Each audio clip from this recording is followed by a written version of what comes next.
Jay Goodman was a happy and healthy baby. But when he began crawling at 11 months old, his mum Karen noticed something was wrong.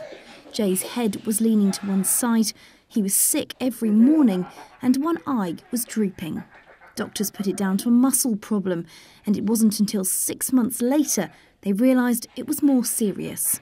On this particular week, I took him into the doctors on the Monday for his sickness because he wouldn't stop being sick. I took him in on the Wednesday because of his eye, because it was really droopy. And on this Friday morning, I took him in because I couldn't wake him up. I presented him like this to the doctor because he was floppy. Jay was rushed to Addenbrooke's hospital where a scan revealed a large tumour on his brain. His parents were warned without surgery that day he would die. Doctors managed to remove most of it, but for the last year, Jay's had to have chemotherapy every 2 weeks, with his dad spending days at a time with him in hospital, while mum stayed at home with their 4 other children. I had one night in 2.5 weeks at home.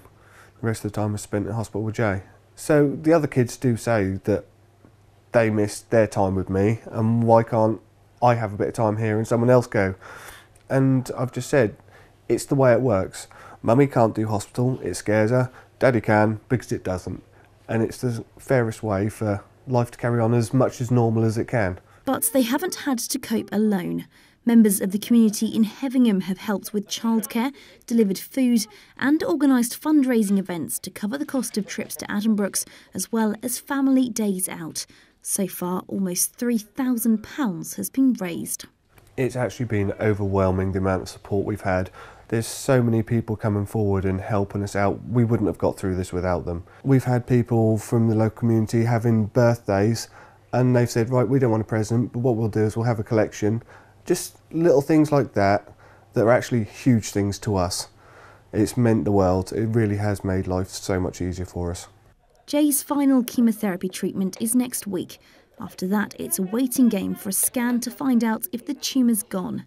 The family knows even if it is good news, though, there is a high risk of it returning in the future.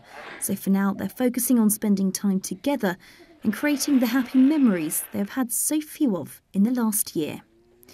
Lauren Hewitt, Mustard TV, Hevingham.